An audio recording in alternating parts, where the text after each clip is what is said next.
when it just goes to show na forever.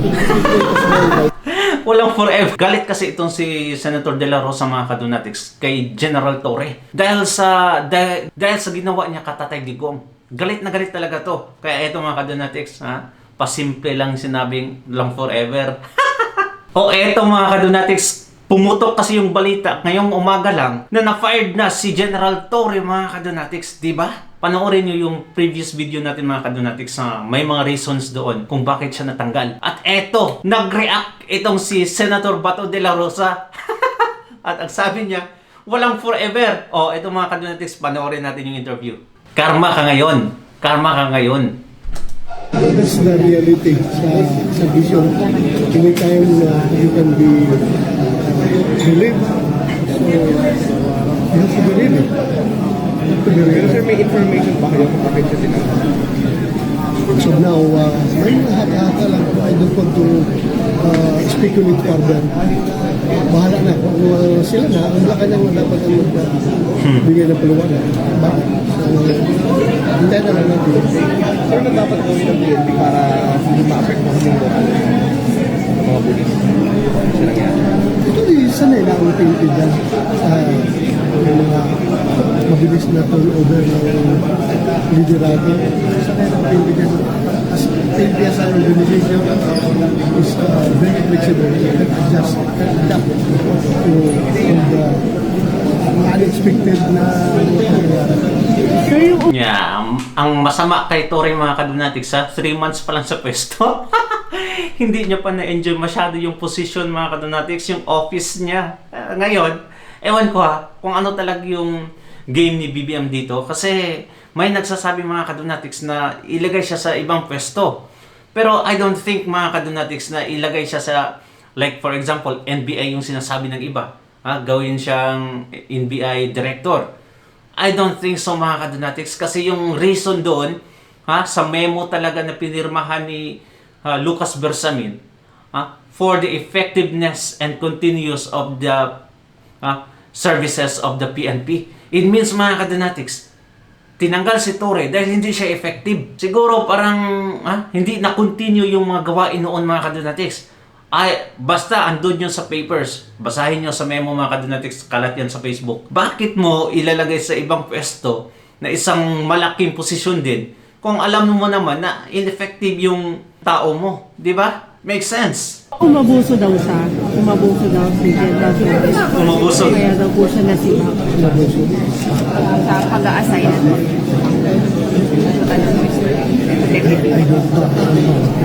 Actually, naglabas ng komento si Remulla, mga kadonatics, si John Vic. Sabi niya, hindi daw nakalabag sa protocol si Chief PNP. Galit ka nga nung nakarang araw dahil sa, sa pagbalasa ni General Torres sa kanyang mga tauhan. Galit ka nga dahil hindi niya na-follow yung protocol. Hugas kamay, kinawawa si Turing. Alright.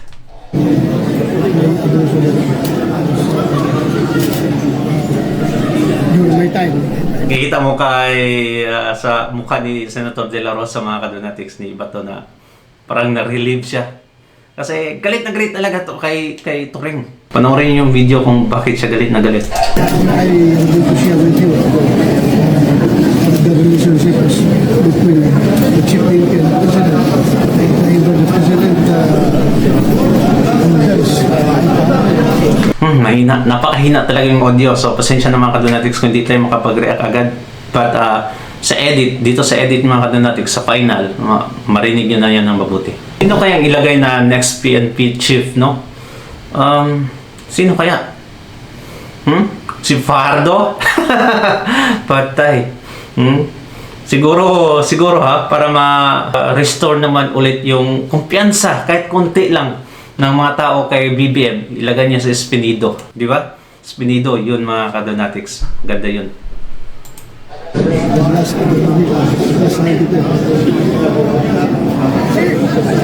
pa yun, yung ginawa ni General Torres, parang mapaipas yun. Parang active dahil bawal pa yun sila yung ginawa niya.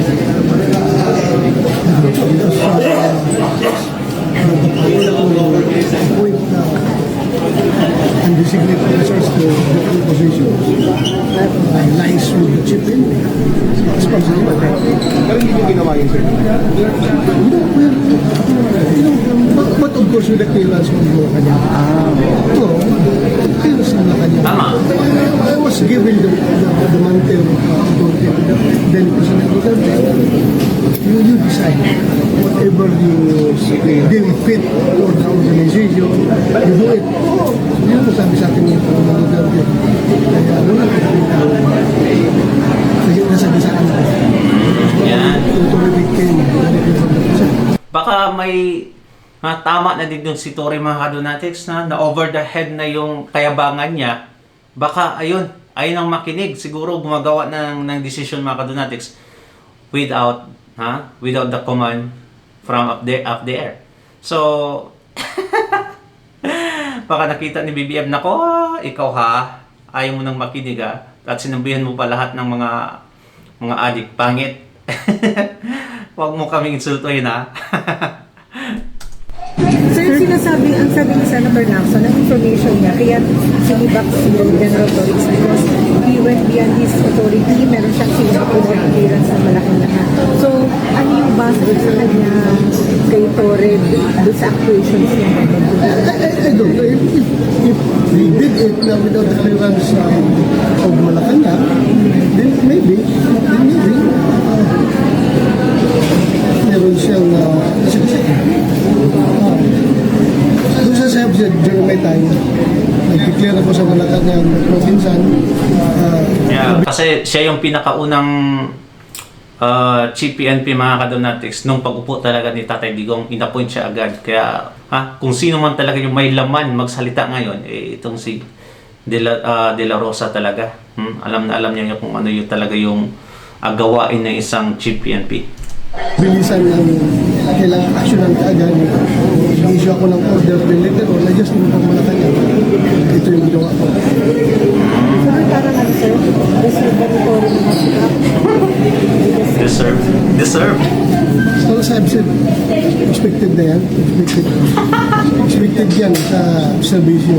You can be relieved anytime. Tignan mo yung mukha ni Senator, parang tumatawa within mga kadonatics parang bumubuhak-hak na. Ay nako, alam naman yan mga kadonatics, alam naman natin lahat na gustong-gusto niya yung nangyari ngayon. Pero yun nga lang, hindi natin alam kung anong game ni BBM. Functus officio. You are good when the need exists. Pero sir, sabi niya, nag-meeting daw kayo na nagpunta siya dito. Ano yung napag-usapan niyo? Nag-meeting daw kayong dalawa. Pumunta sa presin. Ano po yung sinabi niya kayo? Just give him my piece of advice as former chief PNP. Oh. So, ano nangyari? May meeting pala nangyari mga kadonatics. Oh, I don't know about it. Wala na yung benefits, tsaka retirement. Andyan pa rin. Relief is just routine function ng organization yan.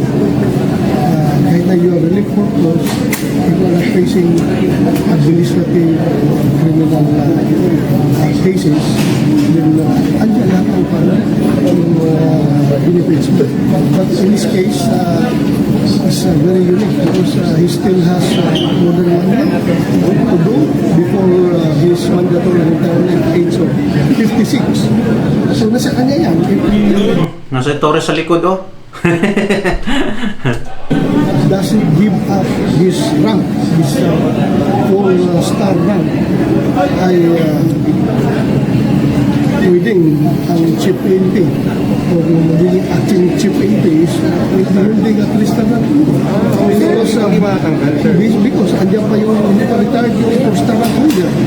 Because according to the law, there should be only 1 4-star rank in the Philippine National Police, and that is the chief PNP. Ngayon na siya, chief PNP siya, binigyan ng 4-star rank, hindi pwedeng magkakaroon ng 2 4-star. Ipa-retire muna siya bago siya bago mag-poster yung i-appoint ng bagong chief PNP. So, magiging chief president. Ano na siya? Si Torre, after that, He can be assigned with the office of the chief PNP in a floating status. Floating status, for accounting purposes, dyan ka lang sa office of the chief PNP kasi you are still receiving salaries and remuneration of the government. Oh, so ito pala yung nangyari mga kadonatics. Dapat isa lang pala yung 4-star. Naging 4-star yan siya mga kadonatics nung naging chief PNP siya. So, ang mangyayari niyan, ipa-retire talaga yan. Forced retirement itong si General Torre mga kadonatics para may maipalit na another chief PNP. Ay, nako naman. From very active mga kadonatics, very active, to forced retirement. Ay, nako. So, kailangan mag-account ka, and you're going to be accounted for, you have to stay with the office of the chief PNP. until he retires, sir. Hanggang mag-retire. Hanggang mag-retire siya. Because kung pipilitin mo siyang mag-retire, that would be against the law. Kung siya voluntaryo na mag-retire because feeling niya, naawa siya kay General Tatis or whoever is the next or the incoming chief PNP, naawa siya na hindi makuha yung star. Okay, so I stand corrected mga kadonatics. Against the law pala yung forced retirement. So, ang mangyayari niyan, magstay lang siya sa office. Kasi siya lang yung may 4-star mga kadonatics at hindi siya pwedeng ipa-force retire. So, magiging chief PNP, 3 stars lang mga kadonatics. So, ang gagawin ni Torre, ito pala, courtesy resignation, retirement. Yan pala yung gagawin niya talaga. Kung may dignidad pa siya mga kadonatics, yan yung gawin niya talaga. To give away the 4 stars. I see. Di na sa kanya na rin yan. Retire siya voluntarily. Hanggat hindi siya mag-retire, nasa kanya ang post na ba, hindi talaga pwede magkakaroon ng dalawang post na. Isa kayo, no?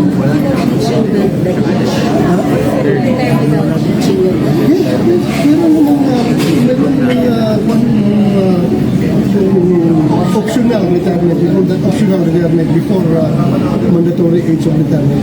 Ano pa yung optional? Anytime. It's the moral of even this situation. Hindi ko makaka-apekto sa Grabe, malaking desisyon pala yung ginawa ni BBM mga kadonatics kasi hanging ngayon si PNP chief.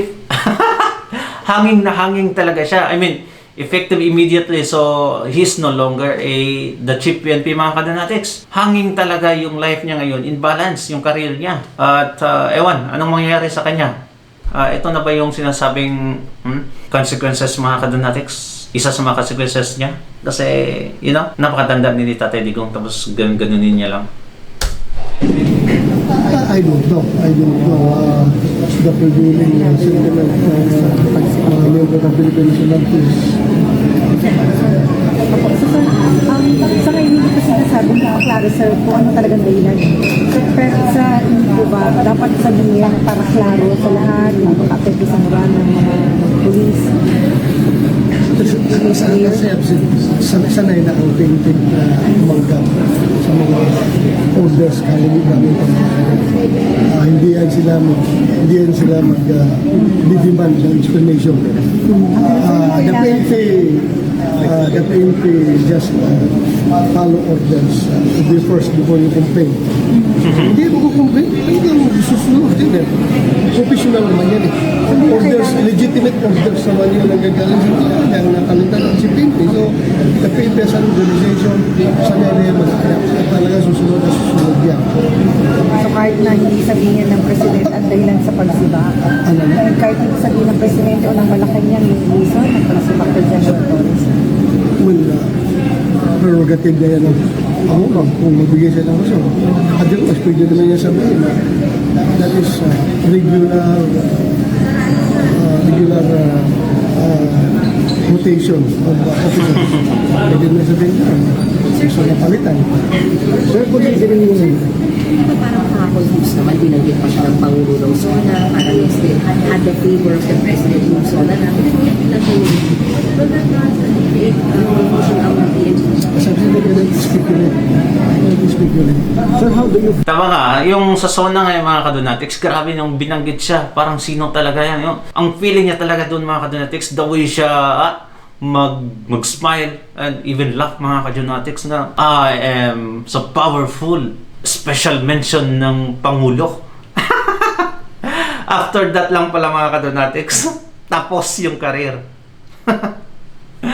Ay nako. During that time na pinakidnap nila si Tatay Digong mga kadonatics, sinabihan ni Tatay Digong si Torre na huwag kang maging loyal sa amo mo. You have to be loyal on your badge and to the country.